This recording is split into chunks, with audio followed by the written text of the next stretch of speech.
Shalom Boker Tov. Muy bendecido día, mis amados hermanos y hermanas, que hoy nos sintonizan por Radio Shalom, la estación con el Espíritu.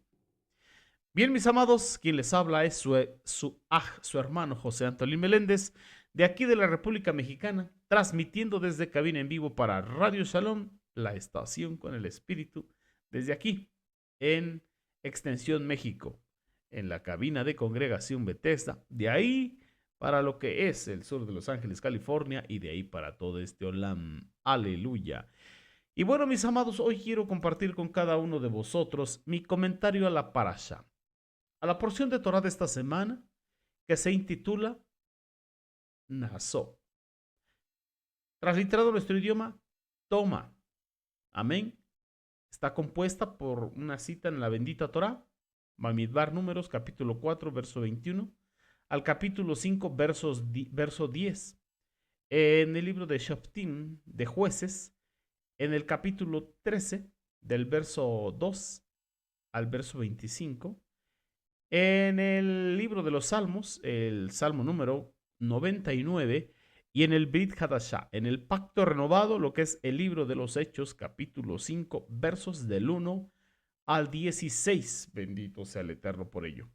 Pero bueno, mis amados, quiero aprovechar el tiempo para enviar saludos, bendiciones a nuestros amados Morim Berroim, pastores y maestros, a Jaron Morales y Araceli de Morales. Ellos son los fundadores en Asambleas Alfa y Omega Incorporado, allá en el sur de Los Ángeles, California, que le da cobertura espiritual, moral, legal a lo que es Congregación del Yo Soy, a la Keilah de Joshua, a Radio Shalom, al Instituto de las Raíces Hebreas y a diferentes ministerios en este Olam, en este mundo, como lo es de donde estamos transmitiendo en este momento.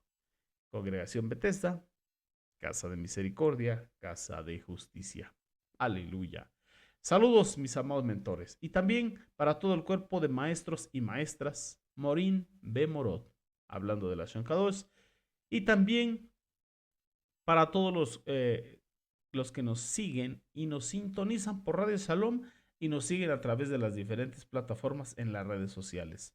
También enviamos salud, bendiciones a nuestra amada Ajot Blanquita Rodríguez y María Cristina Kressler, que son las hermanas que sincronizan lo que son las oraciones y también lo que es el día de ayuno.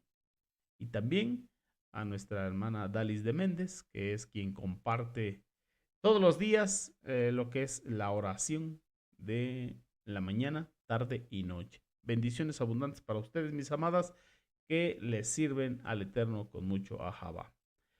Y bueno, también invitarles a lo que es nuestra página oficial www.elyosoy.com. Ahí puede usted accesar.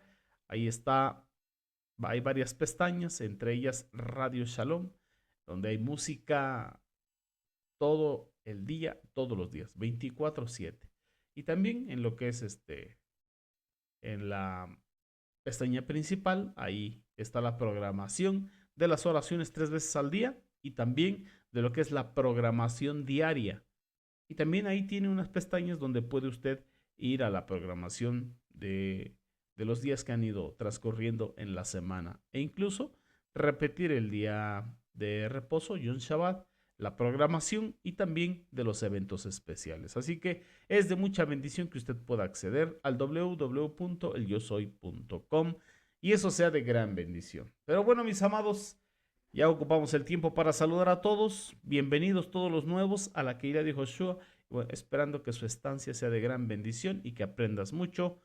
Y bueno, si esto es de bendición, pedimos que comentes ahí en la Keilah de Joshua por WhatsApp, que es donde confraternizamos. Y bueno, ahí estamos en interacción. Bendito sea el Eterno por ello. Y bueno, mis amados, vamos ahí al libro de Números, Bamidbar, que significa en el desierto. Vamos pues al desierto. Vamos al libro de los Números, capítulo 4, el verso 21, que es donde comienza nuestra porción. Y vamos a ver de dónde toma el título nuestra parasha. Dice Beshem de Yehoshua Hamashiach que Jehová habló a Moshe diciendo: censa también a los descendientes de Gerson por familias, por linaje paterno. Toma la cuenta de los que estén comprendidos entre los 30 y 50 años. O sea, que sean aptos para el servicio. ¿Qué servicio está pidiendo? El servicio de carga, porque había que cargar en lo que es en el Mishkan, en el tabernáculo de reunión o tienda de las citas o la tienda del encuentro. ¿El encuentro de quién? Del Eterno con su pueblo. Verso 24. Este es el trabajo de la familia gersonita. ¿Qué trabajo? Trabajo de mantenimiento y de transporte. Bendito sea nuestro abacados. Ahí comienza nuestra parashá. ¿Cómo se intitula? Toma.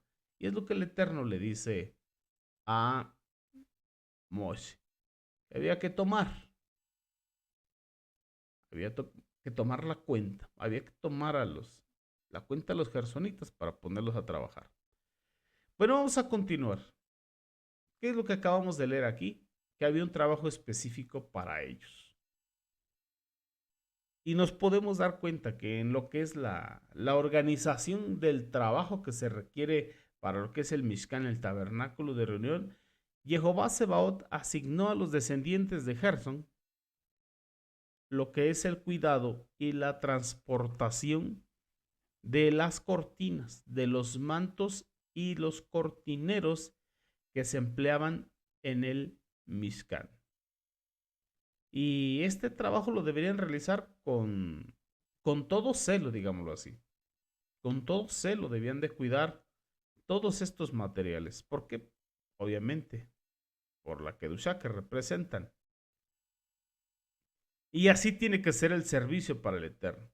Con celo, celo K2. Porque estamos haciendo un servicio no para hombres, sino para el Eterno. Así que, aparte de cuidar todos esos materiales, esta labor también, al saber que es para un uso santo, pues debía ser algo que ellos tenían que guardar santidad para ejercer un oficio, un trabajo, un servicio en santidad. Así que el eterno Jehová Sebaot dispuso que estuviesen bajo las órdenes de Aharón, el sumo sacerdote, y los Kohanim, sus hijos, los descendientes de Aharón, estableciendo que estos, los gersonitas, estuviesen directamente bajo la supervisión de Itamar. Merari, por su parte, llevaba los artículos pesados, los postes, las tablas y lo que son los travesaños, como lo vemos más adelante en el versículo del 29 al 33. Los quehatitas llevaban los muebles. Al parecer, Gerson se hacía cargo de lo más fácil, las cortinas, las cubiertas y las cuerdas. Pudiésemos decir que era lo más sencillo. Pero algo que debemos de entender es que ya todos conocían su oficio. Y aunque pudiesen presentarse automáticamente, debiéramos decirlo así, debían depender absolutamente del eterno Jehová Sebaot, aguardando sus señales para que cada uno tomara su posición para ejecutar su labor asignada. ¿Ha usted visto, vamos a compararlo, ha usted visto en los programas de TV lo que es las carreras en los autódromos, esos autos de carreras? Como cuando entran al cambio de llantas, hay todo un equipo ahí, un staff que se dedica a quitar y cambiar, quitar y poner llantas, atornillar rápidamente, y lo hacen en cuestión de tiempo. Pues imagínense que vamos a entrar a algo parecido aquí en lo que es el trabajo de los gersonitas. Bueno, de todos los que participaban en esa obra. Pero ¿qué esperaban? Esperaban las señales que el Eterno les daba, y así cada uno tomaba su posición y cada uno ejecutaba su labor ya designada. ¿Qué esperaban? Esperaban simplemente ver, recuerde, la columna de nube que se elevaba del Mishkan. Y en ese momento, ellos tenían que que desarmar. Si se elevaba la nube, eso quería decir que debían desarmar rápidamente y marchar junto con la nube. Y si la columna de nube no ascendía, significaba que debían quedarse en el campamento aquel día. Moshe y Aarón tenían que estar alertas, al pendiente. Debían seguir la dirección que el Ruach Kodesh les daba, que la Shekinah del Eterno les estaba dando. Y para este tiempo de la era del Mashiach, en la era que usted y yo estamos, y que estamos ejerciendo un sacerdocio, porque para eso hemos sido llamados, como nos lo dice Sheliach Kefa, en la primera de sus cartas, capítulo 2, versículo 9, que usted y yo somos un real sacerdocio, un linaje escogido, una nación Kadosh, santa, apartada para el Eterno. Hoy en este tiempo, amados, el hijo o la hija del Eterno debe ser guiado de esta misma manera. Bueno, no es que volteemos hacia el cielo y busquemos una columna visible de nube. No, sino que debemos ser guiados interiormente por el Ruach HaKodesh, por el Ruach de nuestro amado Mashiach Yehoshua. Eso nos lo hace saber el Shaul, apóstol Pablo, en la carta que le escribió a los romanos en el capítulo 8, verso 14. Cuando nos dice, porque todos los que son guiados por el Ruach de Elohim son hijos de Elohim. Así que usted y yo en este tiempo de la era del Mashiach, debemos ser guiados por el Ruach Kodesh. Pero igual en esa sincronía, como lo estamos viendo aquí, en lo que es el armado, transporte, en el cuidado de lo que son todos los muebles, los enseres, las cortinas, los postes y todo lo que conforma el Mishkan, el tabernáculo de reunión. Así que el velo era sostenido por anillos, y en ese día el Cohen Hagadol debía entrar, tomar el velo y bajarlo. Luego Aarón y sus hijos dejaban caer el velo sobre el propiciatorio y sobre el arca. Los envolvían primero en tejidos de lino y en otras cubiertas, y por último volverlos a envolver con la cortina exterior del Mishkan. Solamente después de que todos los enseres estuviesen envueltos, era que se permitía entrar a los queatitas. Así que había también varias varas que encajaban en los anillos de los muebles. Así que los queatitas entraban entonces, levantaban los muebles por medio de estas varas y los llevaban afuera. Los Kohanim, los sacerdotes que llevaban el arca, iban adelante y esperaban que la columna de nube los guiara. Por la noche, cuando llegaban a un nuevo campamento, a una nueva estación, a un nuevo lugar, una nueva jornada, cada hombre sabía lo que le correspondía hacer. Cada uno perfectamente organizado llevaba la parte particular del Mishkan, del tabernáculo de reunión, que le correspondía durante toda su marcha. Y así cuando acampaban, lo primero que hacían era colocar el arca en su lugar. Luego, todo el campamento era instalado donde fuese puesta el arca del pacto. Los queatitas que llevaban los otros muebles los colocaban en relación al arca. Y luego el Mishkan, con sus tablas, sus cortinas, allá todo era armado posteriormente alrededor de todos los muebles o los enseres principales. En otras palabras, se ponían primero los muebles. Aleluya. Y bueno, en estos tiempos ya no es la manera en que nosotros construimos las casas en la actualidad, o las Kehilot, o los templos o los lugares de adoración. Primero se hace lo exterior y luego lo interior. Pero recordemos que esto estaba diseñado para diferentes jornadas, para la marcha, para caminar, para ser móvil, y por eso tenía que ser plegable y portátil. Entonces colocaban los muebles primero y luego ponían el Mishkan todo alrededor de ellos. Como cada uno tenía ya su tarea específica, ya sabían lo que tenían que llevar a cabo, el campamento debía ser instalado con mucha rapidez. Algunos sabios de Torah nos dicen que quizá 15 minutos. Por eso le decía yo, haga la comparación con la imagen de un autódromo, cómo cambian rápidamente lo que son los 4 neumáticos.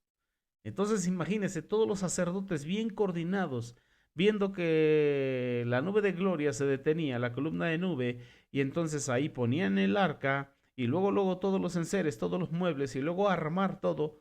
Imagínenselo en 15 minutos.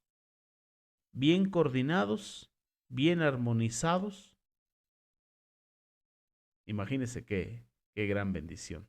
Y ahora, usted y yo, que somos piedras vivas, edificados, sobre edificados en el fundamento que es Mashiach, como edificio espiritual, nuestro trabajo y nuestro servicio lo debemos de conocer. Y también debemos estar bien organizados y hacerlo todo en tiempo y forma. Entonces imagínense lo que dicen los sabios de Torah, que incluso en 15 minutos, más o menos, ya debía estar colocada el arca en su lugar, ya debería estar el Mishkan completamente armado, todas las cosas. Así que, haciendo un resumen, tenemos que cuando el pueblo de Israel llegaba al lugar donde debía acampar, lo primero que se hacía era poner el arca en su lugar. Luego venían los quehatitas, quienes traían los muebles y los colocaban. En el momento que los colocaban, Merari llegaba con las tablas y los postes y los travesaños y desempeñaban su parte. Luego venían Gerson con las cortinas. Por último, el Cohen Hagadol quitaba el velo y lo colgaba. ¿Se imagina? Qué bendición, qué sensación debe haber sido el ver al pueblo de Israel entrar en ese momento donde iba a ser el campamento y rápidamente levantar el tabernáculo de reunión. Bendito sea nuestra abacados. Así que hemos visto ya la disposición ordenada del campamento, la cual era una preparación para la marcha a través del desierto. Tenía que haber esta preparación. Y podemos ver que al Hijo del Eterno, en las diferentes religiones en este tiempo, le hace falta reconocer que es solamente un peregrino que anda por el desierto de la vida en este mundo. Toda cosa y cada persona tiene que estar en su debido lugar para poder caminar, trabajar, luchar y adorar al Eterno en el desierto de la vida. Somos peregrinos. Somos peregrinos. Estamos en este Olam, pero no somos de este Olam. Estamos en este mundo, pero no somos de este mundo. Bendito sea nuestra abacados. Así que vamos entendiendo qué sincronía debíamos de llevar como hijos del Eterno. Aleluya. Pero bueno, vamos a pasar al siguiente capítulo, capítulo 5 de Bamidbar Números. Ahí nos habla de la instrucción de la Torá para todo inmundo. La instrucción que había para todo inmundo. Nos dice el verso 1 del capítulo 5 que habló Jehová a Moshe diciendo: ordena a los hijos de Israel que echen fuera del campamento a todos los que tengan zarat, o sea, a todo aquel que tenga lepra, todos los que puedan tener un flujo y cualquiera que esté inmundo a causa de tocar un cadáver, ambos sean hombres o mujeres, los echarán fuera. Pónganlos fuera del campamento para que ellos no profanen el campamento donde yo habito entre ustedes, dice Jehová Sebaot. Así que los hijos de Israel hicieron esto, hicieron lo que Jehová había dicho a Moshe que se hiciera. Bendito sea el Eterno. Vean nada más qué Torah, qué instrucción. Tenían que echar fuera del campamento al leproso. Y bueno, había un propósito muy definido que se cumplía con esto. Existía el peligro de que la contaminación y la transmisión de esa enfermedad se diera. Y como bien sabemos, ya leímos que en el campamento o el campamento no debía ser contaminado porque Jehová Sebaot moraba en medio de ese campamento. Jehová Sebaot pues mandó que ciertas personas fueran excluidas de allí. Ahora, esta no fue una decisión hecha por algunos que se creían superiores, ni por otros que creían tener algún privilegio espiritual. No, Señor. No tenían nada que defender. La lepra, como usted y yo bien sabemos, es un tipo o una ilustración del pecado. Y esto lo vimos y lo estudiamos en el libro de Baikra, en Levíticos. ¿Recuerda usted? Así que cualquier erupción que proviniese del interior del cuerpo o un flujo del interior del cuerpo nos está hablando de lo que podemos encontrar en la Torá, en el Brit Hadashah, como la carne, nuestro ser biológico, de nuestro ser humano, es decir, de la parte física, de lo que somos como carne. Y esa parte física, nuestro ser biológico, controlada por las pasiones, por las emociones, por el pecado.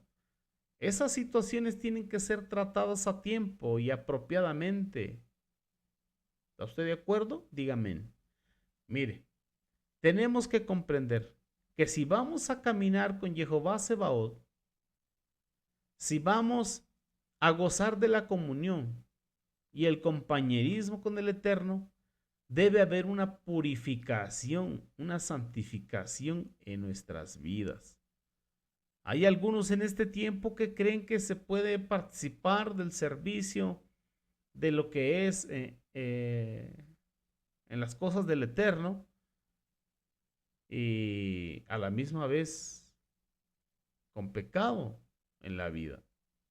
Y no, Jehová Sebaot no nos bendice ni camina con nosotros mientras vivimos en pecado. ¿Por qué? Porque Él no puede ver pecado, Él no puede premiar el pecado, Él no puede consentir, no puede ser partícipe de pecado. Jehová el Eterno no derrama sus bendiciones hasta que esas situaciones sean tratadas y sometidas a la autoridad de su palabra. ¿Qué pasó con Miriam, la hermana de Moshe y de Aarón? Cuando se puso leprosa, hasta que no reivindicó su corazón, hasta que no hizo teshuva, hasta que no se volvió de sus malos caminos, no recibió la sanidad. Entonces, ahora, si la lepra tipifica el pecado, pues bueno, con pecado en el corazón no le podemos servir al Eterno. Tenemos que dejarnos limpiar y purificar, bendito sea nuestro abacados. Por otro lado, también encontramos lo que es la Torá de la restitución, la instrucción de lo que es la restitución, ahí en el verso 5 al verso 7. Cuando Jehová habló a Moshe diciendo, dile a los Benei Israel que cuando un hombre o una mujer cometa cualquier clase de pecado contra otra persona y así rompa la emuná con Jehová, él incurre en culpa. Tiene que confesar su pecado. Estamos hablando de hacer teshuva, el pecado que ha cometido, y hará restitución completa por su culpa. Y añadirá 20%, o sea, la quinta parte. Y lo das a la víctima. Fíjese nada más. Había que restituir una quinta parte, el 20%. Y podemos ver en el Brit Hadashah una situación que nos habla de esto. Es en lo que es la vida de Zaqueo. El recaudador de impuestos, ¿se acuerda?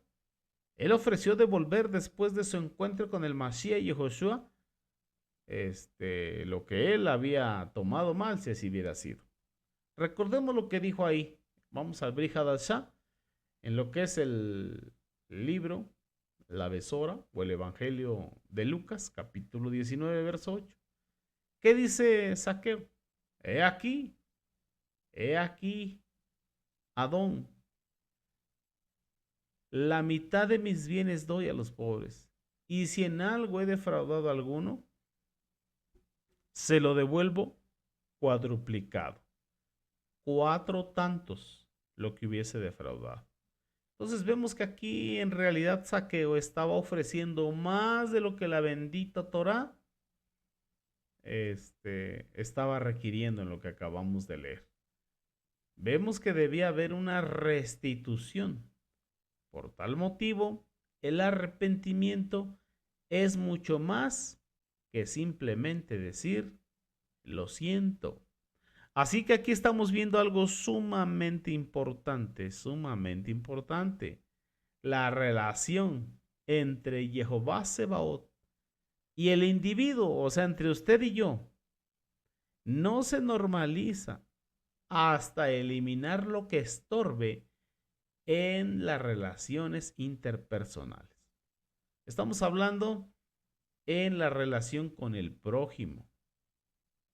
Podemos ver que hoy en día muchas personas creen que el arrepentimiento significa derramar algunas lágrimas, o como el otro día escuchamos en enseñanza, lágrimas de cocodrilo, y después seguir alegremente en el mismo camino, con la misma mala manera de vivir, siendo engañados y tratando de engañar. Pero recuerde, el Eterno no puede ser burlado. Lo mismo que el hombre o la mujer sembraren, eso también segarán. Así que tengamos cuidado con esos pensamientos y esas intenciones del corazón. Así que el arrepentimiento es mucho más que eso. Se trata de rectificar, de hacer ticún, de corregir, de rectificar lo que se estaba haciendo mal o lo que se hizo mal y de efectuar una restitución al individuo que ha sido ofendido, agraviado o defraudado. ¿Ya lo está entendiendo? Se trata de hacer ticún, hacer la corrección correspondiente, bendito sea el Eterno. Tenemos que confesar nuestro pecado ante el prójimo.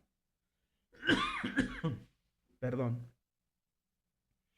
Perdón, mis amados, pero tenemos que confesar nuestra transgresión ante nuestro prójimo, al cual ofendimos, y ante el Eterno. Así que reconocer ante el Eterno que ya transgredimos, y como dice Jacob Santiago, confesarnos nuestra ofensa los unos a los otros, el uno al otro, y orar el uno por el otro para ser sanados. Porque la oración, la tefilá, la oración eficaz del justo puede mucho. Así que hay que estar a cuenta con el Eterno y también con nuestro prójimo. Y recordemos qué nos dijo Mashiach y Joshua en el capítulo 5 del Evangelio según Mateo, en el verso 23. ¿Recuerda usted? Cuando dijo, por tanto, si traes tu ofrenda al altar y ahí te acuerdas que tu hermano tiene algo contra ti. Imagínese un argumento de tu hermano contra ti. ¿Por qué? Porque lo ofendiste. ¿Por qué? Porque lo lastimaste. ¿Por qué? Porque lo defraudaste. ¿Por qué? Porque le pediste y no le pagaste, etcétera. Muchas posibilidades. Pero dice que si vienes con tu ofrenda al altar, y ofrenda pueden ser muchas cosas, tu adoración, tu oración, tu alabanza, tu servicio, tus finanzas. Entonces, si traes tu ofrenda y te acuerdas de que alguien tiene algo contra ti, deja ahí tu ofrenda delante del altar y ve, reconcíliate, ponte a cuentas primero con tu hermano y luego, ya puesto a cuentas, ven y presenta tu ofrenda. Eso es lo que nos dice nuestro amado Mashiach Yoshua. Para este tiempo que estamos usted y yo, la era del Mashiach. Algunas personas en este tiempo tienen la idea de que uno puede, ¿cómo se pudiese decir? Expresar exteriormente su pena por un tiempo, un momento o durante un servicio. Y luego Ya, quedó todo perfectamente solucionado. Pero no.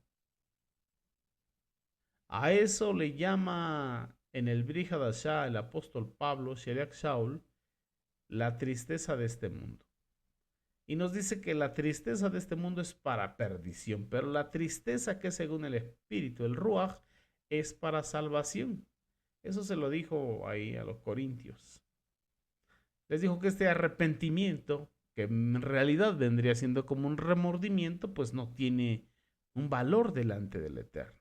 Por eso se le conoce como arrepentimiento de lágrimas de cocodrilo, porque no trasciende, no se está volviendo al Eterno, no es una teshuvah verdadera. Así que muchas personas en este tiempo creen que el arrepentimiento no va más allá de emitir un sonido, de derramar lágrimas en profusión, en gran cantidad y por un tiempo adoptar una conducta de humildad, pero es un ego disfrazado de virtud en cuestión de humildad, pero no es cierto. No funciona de esa manera. Así que tiene que haber alejamiento del pecado, como nos dice el proverbio. El que disimula el pecado no prospera. El que lo disimula, el que lo aparenta, el que lo maquilla, no prospera. Pero el que lo confiesa, lo deja y se aparta de él, haya misericordia.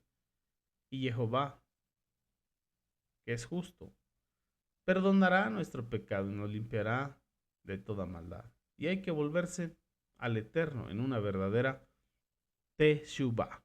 Bendito sea nuestra abacados y dar la restitución a la persona. Por eso decía Saqueo, si algo le debo a alguien, se lo devuelvo cuadruplicado, cuatro tantos. Pero el mandato en la Torah es la quinta parte. Ok, si te quedé a deber o te defraudé $100, pues te voy a dar 120. Y estoy cumpliendo con la bendita Torah, bendito sea el Eterno. Entonces, mis amados, tenemos que tener un comportamiento, un compromiso real con el Eterno, porque así Él lo está pidiendo. Bendito sea nuestro abacados. Y bueno, mis amados Sahim Behayot, también podemos ver lo que sucedió ahí en el Brit Hadashah con, con estos dos personajes que encontramos, pero lo vamos a dejar para la próxima parasha, porque tiene que ver con la fidelidad al Eterno. Y lo vamos a checar más adelante, porque vamos a checar en la siguiente parasha también con respecto a los celos, la fidelidad, la infidelidad. Y bueno, dentro de todo ello también darnos cuenta que el cumplir al Eterno con las finanzas es parte de la fidelidad, de serle fieles a Él en absolutamente todo. Así que mis amados, concluimos pues que necesitamos tomar en cuenta lo que nos dice la bendita Torah, saber que todos somos miembros de un solo cuerpo, todos con una función diferente y que de manera coordinada tenemos que cumplir con nuestro trabajo, con nuestra función en el cuerpo, siendo miembros los unos de los otros y cuidándonos los unos a los otros y orando los unos por los otros y velando los unos por los otros. Bueno, mis amados Sahim Behayot, hermanos y hermanas, hasta aquí mi comentario de la parashá, a la porción de Torah de esta semana, con el favor del Eterno. Nos conectamos el próximo Shabbat para continuar, porque la siguiente parashá también va a estar muy, pero muy interesante. No te despegues hoy, sigue disfrutando en este Yom Shabbat, día de reposo, todas las enseñanzas de todos los maestros, porque al final del día, mira, tendrás algo muy nutritivo de parte del Eterno a través de toda la enseñanza que hoy escuches. Que el Eterno te bendiga, el Eterno te guarde en completa shalom, en completa paz con los tuyos, con tu familia y con el favor del Eterno nos vemos el próximo Shabbat. Mientras tanto, síguete gozando, pueblo de Israel. Shabbat Shalom. Lehit Raot. Hasta pronto. Amén.